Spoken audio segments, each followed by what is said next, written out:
Yo, what's up, people? It's your boy, I'm Chris the Dom One, and I am back with this video. This article is coming from and reported by NBCSports.com, and the article says LeBron James and Dan Gilbert is heading for Splitsville by the end of the season. Now, they have a funny twist to this method of their madness due to Dan Gilbert's support of Donald J. Trump. Now, I really don't see this happening.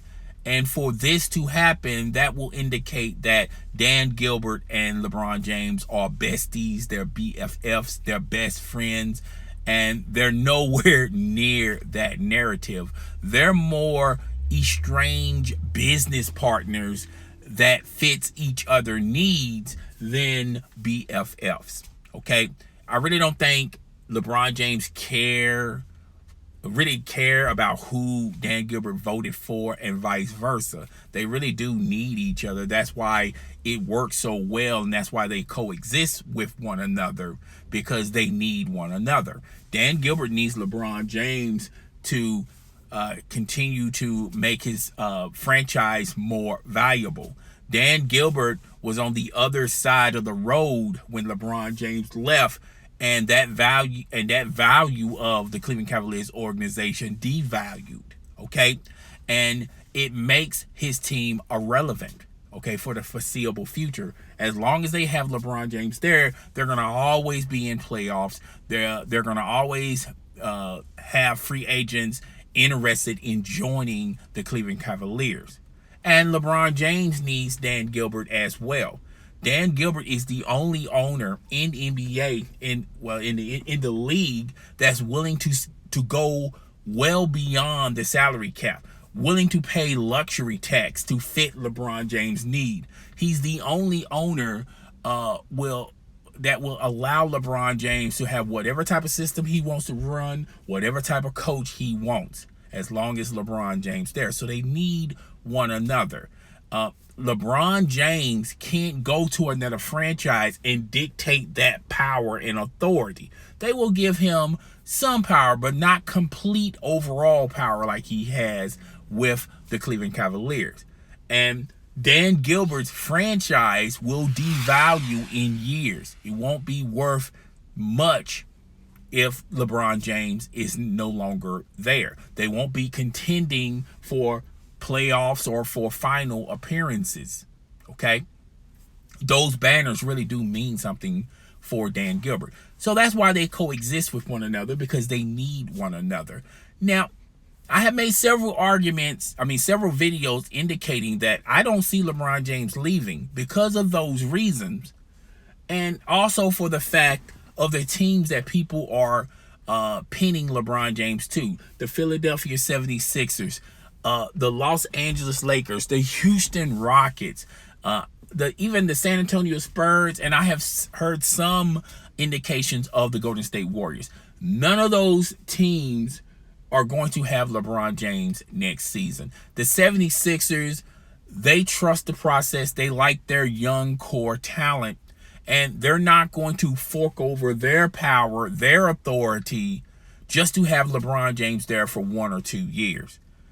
The Los Angeles Lakers, LeBron James will be unwilling to go there, simple because they don't have another superstar that can play alongside LeBron James. Now, people are going to say Paul George. They'll be in the running for Paul George this offseason. But is Paul George truly a superstar? He's more of a star than a superstar. Clearly, you're going to need more talent around Paul George. And just having LeBron James there, that's not going to be good enough for LeBron James. Plus, Magic Johnson is not going to allow LeBron James to run roughshod. When you talk about the San Antonio Spurs and the Golden State Warriors, they have championship plaques. They have Hall of Fame coaches who have won multiple titles without LeBron James. If LeBron James go to any of those franchises, then basically he's just a regular player who has a role. I don't see LeBron James shrinking his ego just to play for those teams. Even though Greg Popovich would love to have LeBron James there, LeBron James knows that it's going to be his show. Okay? Go ask Kawhi Leonard, how it's working out for him. The same could be said for the Golden State Warriors. The Golden State Warriors have already won championships, even playing against LeBron James. All right. So I don't even see that side. I don't even see that even working. As far as the Houston Rockets go, Mike D'Antoni, who, let's face it, he's great with players with offensive games. James Harden is flourishing in his system, and that's why he's going to be MVP of this year. But for this to work, you're going to have two facilitators there with LeBron James and Chris Paul, which James Harden would love to have that dynamic. But if there's going to be brief, in some cases, James Harden is so much of an ego, so much of a presence, and an ego doesn't mean a bad thing, it's a good thing, where he's going to demand the ball. LeBron James will love that, but when you look at it, he's going to demand the ball 100% of the time. LeBron James doesn't mind every once in a while getting the last shot. I don't see LeBron James coexisting with James Harden. So that's why we need to shrink our narratives to the one and only place for LeBron James, and that is the Cleveland Cavaliers. The Cleveland Cavaliers have a young roster around LeBron James that LeBron James can mold into his type of player. He also has Kevin Love.